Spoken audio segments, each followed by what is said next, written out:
जनता को कीड़ा मकोड़ा समझते हैं। आज जनता होशियार हो गई है, वो समझ रही है कि हाँ नेता हमको इस्तेमाल कर रहा है। चलिए दोस्तों, हमारे साथ नंदलाल जी हैं और इनसे हम जानने का प्रयास करेंगे, क्योंकि भारत के प्रधानमंत्री को गाली देने के बाद राजद और कांग्रेस के मंच से गाली दिया गया था, तो एनडीए गठबंधन ने बिहार बंद का ऐलान किया था 4 सितंबर को। आज 4 सितंबर ही है, तो चलिए हम जानने का प्रयास करेंगे कि बिहार में और बेतिया में यह जो बंदी था कितना असरदार है। चलिए हम इनसे जानने का प्रयास करें। सबसे पहले स्वागत है सर। धन्यवाद। सबसे पहले मैं तो ये कहना चाहूँगा कि ऐसे गरिमामय पद जिनका हो, उनकी माता को गाली देना या किसी भी व्यक्ति को गाली देना, हम इसकी घोर निंदा करते हैं। ऐसा बिल्कुल किसी भी पार्टी की तरफ से नहीं होना चाहिए। हालांकि यह काम दोनों साइड से हो रहा है, मैं इसकी निंदा करता हूँ। रही बात बेतिया बंद की, हाँ, बेतिया में बंद की। ये मैंने देखा कि सत्तारूढ़ पार्टी के द्वारा ऐसा बहुत कम ही होता है कि अपने ही क्षेत्र में बंदी कराया जाए।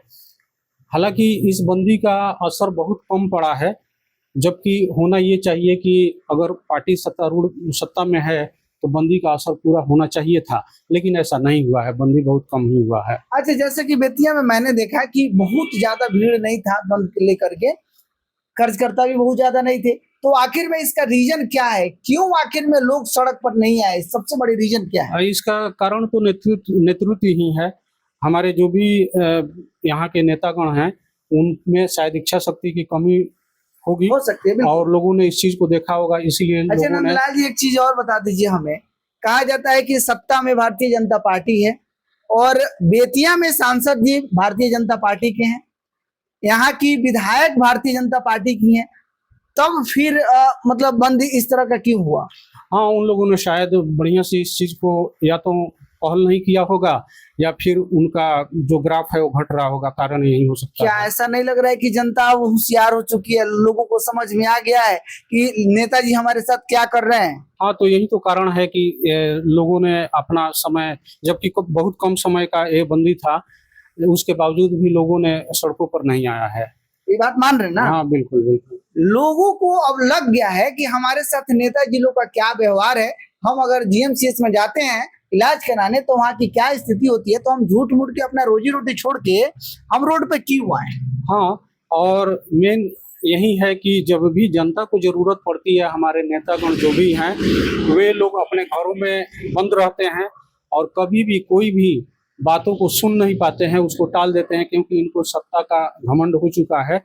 और इनको चाहिए, अगर दोबारा सत्ता चाहिए तो फिर क्षेत्र में काम करना पड़ेगा, जनता की भलाई करनी पड़ेगी, जनता का दुखों में सहयोग करना पड़ेगा, तभी फिर जनता उनके तरफ मुखर हो पाएगी। अन्यथा सभी जगहों पर जनता अब इनसे त्रस्त आ चुकी है। बिहार में, बिहार के मंच से कांग्रेस और आरजेडी का मंच था और भारत के प्रधानमंत्री को गाली दिया जाता है, तो बिहार बंद का ऐलान किया जाता है।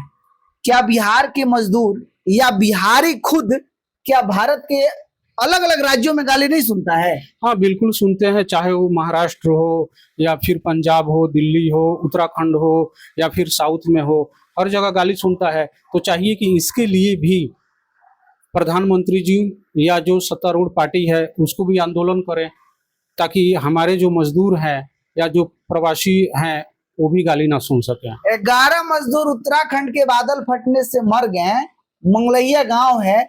ये कैसा नेताजी लोग नहीं है जो जा करके वहां पे अपना दर्शन दे और उनका मदद करे, और फिर ये लोग कहता है कि बिहार को बंद करेंगे। भारत के प्रधानमंत्री को गाली दिया जाता है तो ये लोग सड़क पर आता है, और लोग मरते हैं, लोगों को गाली दिया जाता है बिहार की जनता, ये लोग सड़क पर नहीं आएंगे? हाँ, एक्चुअल में मैं उस टाइम तो उत्तराखंड में ही था जब ये हादसा हुआ। तो यही बात है, दुख की बात है कि हमारे ये ऐसे नेता, आम कोई भी हो, किसी भी पार्टी का, किसी भी पार्टी का हो, तो यहाँ पार्टी की बात नहीं हो रही है। तो कीड़ा मकोड़ा के जैसा समझ रहे हैं। अब जनता जो भी होशियार हो गई है, इसीलिए ऐसे बंदी में वो शामिल नहीं हो पाई है। तो जनता के लिए क्या कहिएगा? जनता के लिए स्पेशल जनता अपना जो भी मत दे वो सोच समझ कर दे, क्योंकि लगभग सभी पार्टी के जितने भी नेता हैं और सभी पार्टियां एक ही थाली के चट्टे बट्टे हैं। अब यहाँ पर कोई भी ऐसा नहीं है जो दूध का धुला हो, चाहे वो पार्टी हो या नेता हो। तो चाहिए कि जनता निर्णय ले, देखे कि हमारे लायक हमारे लिए और हमारे क्षेत्रों में काम करने के लिए कौन सा नेता बढ़िया है, पार्टी के ऊपर ध्यान ना देकर नेता के ऊपर ध्यान दे और उसी को वोट दे, उसी को मत दे, उसी को जिताए।